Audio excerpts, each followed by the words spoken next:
Welcome to the cinematic triple threat. 3 movies enter the ring, 1 movie is declared the victor, and we're going to decide who that is. I am Chris O'Mealy. I am the host of the show, as well as the moderator of the Club Kayfabe creative community at CKCC Online at Facebook and Twitter.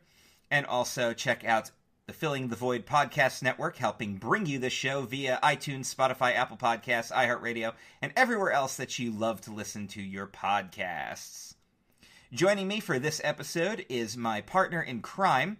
You know him from Club Kayfabe Wrestle Talk, as well as our Twitch channel, twitch.tv/CKCC Online, where you can see him play all sorts of games with lots of commentary, and also listen to the radio with Dan's Jams. His name is Dan Peck. Hey, yo. By the way, you can follow us on Twitter at Chris O'Mealy, ChrisOmealy. For Dan, you can follow him at HH2News. That's HH2 News. I hope nobody actually goes and tries to spell out the number 2 when they search for you. Oh, man. I had to give the video game store my stuff yesterday when I was there, and I was like, the number 2 and L. Yes. HH2 News. But you've also had and then that giving name. phone numbers nowadays, you have to give the whole number because no one lives. Oh, yeah. Well, we've been doing that forever. In New Jersey. My phone's still Central New York. I have a New Jersey area code, and I haven't lived in that state for over 10 years. In fact, I've lived in 2 other states, and it hasn't changed. And everybody's always like, your area code's so weird, but I'm not changing it. Because it doesn't matter anymore. Yeah. And I'm not... The number's just a number now. I'm not giving out my phone number on this podcast, by the way. So, Dan and I are going to talk about one of our favorite movie trilogies of all time this week. Mm-hmm. One of the best, like, pure trilogies out there, I think. Like, it's... All the movies tie in really well together. They're all clever. They're fun to watch.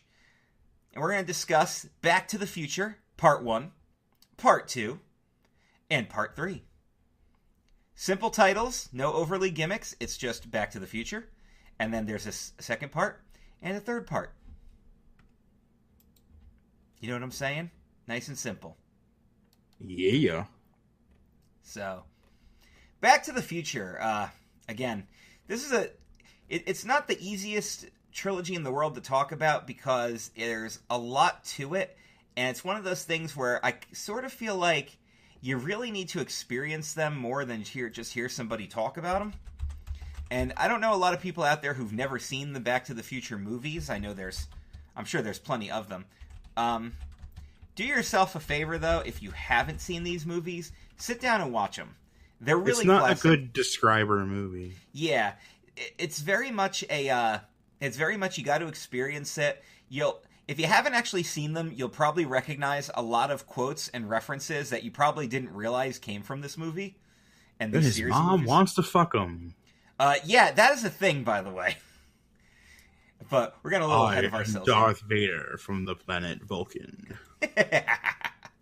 All right, so let's discuss Part 1 first and foremost.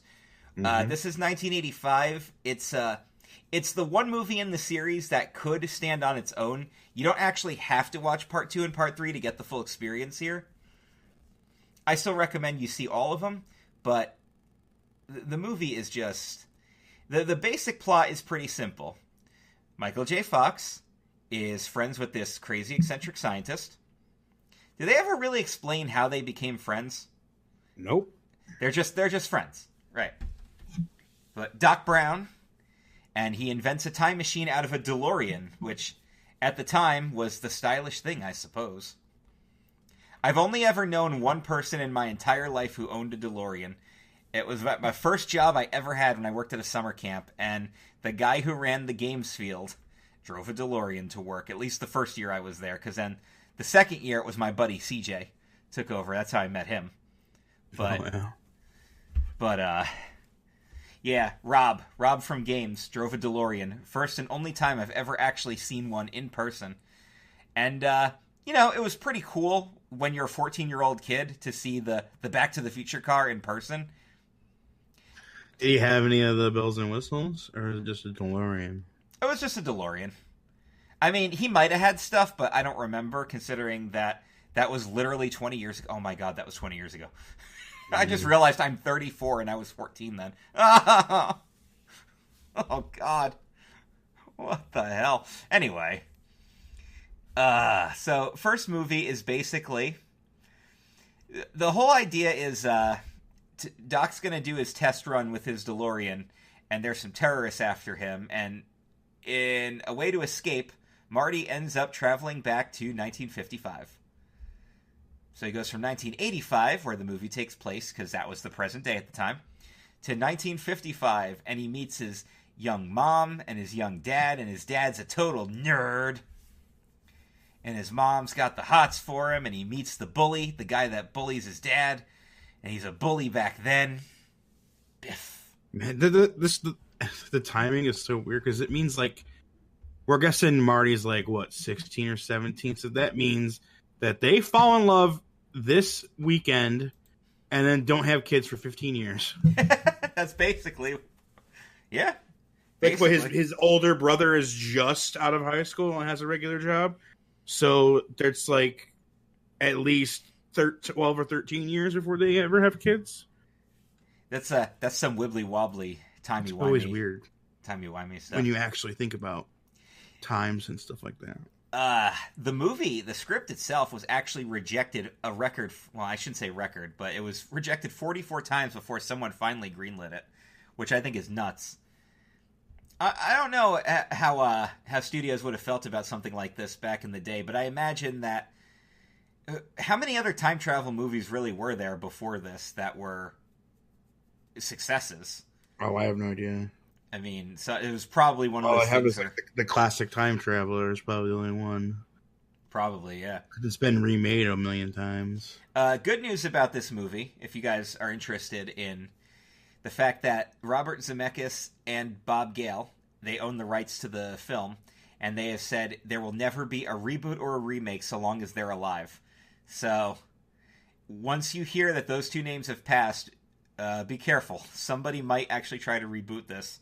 Which, unfortunately, is any time now, because it's been 34 years. Yeah. So, by the way, well, we talked about this on a previous episode, how Casablanca has been basically protected, and it will never, ever be remade. And that whole episode were three movies that should never be redone. Like, Wizard of Oz has been parodied, but... nobody's full-on outright redone it. And also sequeled. Yeah. Terrifying sequel, by the way. I think that came out the same year as Back to the Future, actually. I know Michael J. Fox has also said that people still call him McFly, and he told this really great story in a 2010 interview. He said he was in Bhutan. It's a country located between China and India. It's in the Himalayas, and he said he walked by some Buddhist monks, and one of them looked right at him and said, "Marty McFly." So even Buddhist monks know about this movie. It's so great. Crazy. So this movie also comes up with all the trappings of time travel. Well, if you change even a minute thing, it can have a drastic change to the future. Well, that's and then just like the thing with the picture of the family and the family members start disappearing. Yeah, because the longer Marty's there, because he's interfering in his dad's life, so he's already set things off course. Which in the other movies, there's like there's also pictures, but there's also like headlines on newspapers and stuff. Or the most famous one, the paper that says you're fired, that then says nothing. Yeah. My favorite is it's one of those things I never noticed the first times I've seen the movie until somebody pointed it out, but it's the Twin Pines Mall, but he actually knocks down one of the trees, so then it just becomes the Lone Pine Mall when he goes back. That's one of those things I've never noticed until it was brought up in trivia. Oh, then stuff about in the third movie about the ravine. Oh, yeah. There's so many tie-ins too, and again, but that's the whole. And then at the end, it's Eastwood. Because everyone just figures he died on there because they were on the train when it Yeah. went over. So the first movie is basically Marty goes back, he meets his young parents, and he really shouldn't be interfering at all, but he does. But because he does the right thing to push his father out of the way, but then that was how my parents met. Yeah. And then, so he has to undo his doodles. But what's funny is he actually, in a way, he improves his life because he makes his father not such of a spaz and kind of turns Biff. He kind of gives Biff a taste of his own medicine.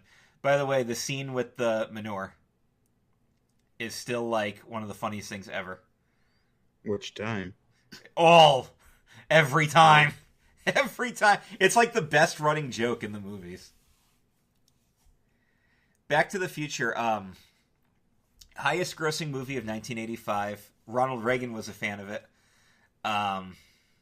Especially, he loves the part where Doc is amazed that Ronald Reagan, the actor, becomes president. Yeah. And, like I said, he kind of changes a lot of stuff here. But I think the best is his whole guitar rendition, where he plays Johnny B. Good. And you realize that Chuck Berry's cousin was performing. Yeah. Yeah, he does all that stuff. You guys may not be ready for this, but your kids are going to love it. He starts the civil rights movement by giving Goldie Wilson the idea of becoming mayor. Yep. And he gives the gift of rock and roll. He took all that stuff from the black people. He took it back. He's just lucky that he landed in the time that big storm happened, because otherwise, how would he have gotten back? So this movie, like, he goes back in time and then he has to spend at least a week because he said that's next Saturday. Yeah. Which means that there was a Saturday in between when he showed up and when he left. So he spends a decent amount of time down there. I love everybody at the beginning, like, giving him those weird looks because he's in those crazy 1980s fashion. He's got, like, the orange puffy vest and everything, and back then everyone talks about the life preserver. Yeah. Maybe the fisherman. Maybe he's a fisherman. But of course, there's a happy ending, and Marty gets back, and I would say this movie is... I don't know where I would rank it in my all-time favorite films list, but it would be up there. Like, I love this movie. I love everything about this movie. Really? It's well acted. I know there were some issues with Crispin Glover, as far as I can't remember what a lot of his issues were. One of his big ones was that their life is so much better because they're rich. He thought it was like lazy writing, and that's like one of the reasons why he wasn't in the next movie. Oh yeah. And he's rather eccentric and has lots of things. Hey, and Michael J. He's Fox a really good actor, though. But if you can't deal with his stuff, and it wasn't even supposed to be Michael J. Fox as Marty McFly. Like, he was their first choice, but he couldn't do it because of family ties. So they were gonna put in Rocky Dennis. Eric Stoltz was supposed to be Marty. As a matter of fact, they did like half the movie. Yeah. It's kind of like Shrek, where they did almost the entire movie. Oh yeah, 90% of Chris Farley's dialogue was recorded, and then he passed away, so they had to redo everything with Mike Myers. And another fun fact about Shrek is they were almost done redoing it as Mike Myers before he decided to do his Scottish accent, and they had to redo it again. Yeah, but I think that was the right decision. Those are good movies too. We might have to get those on here at some point. Oh yeah, possibly for maybe we'll do like a DreamWorks thing instead of just doing Shrek movies. We can do all of DreamWorks because there's some good and some bad in there. But yeah, pick one of each. Pick one of each. Yeah, the big. A panda and a dragon. Love them. Love those movies too. But yeah, if you haven't actually seen Back to the Future, I highly recommend it. And they even end the movie with a perfect tie-in to create a sequel. Even if the sequel had never happened, it would have been a good, like, ambiguous type ending. It's your kids, Marty. Something's got to be done about your kids. Your daughter marries a black man. Yeah.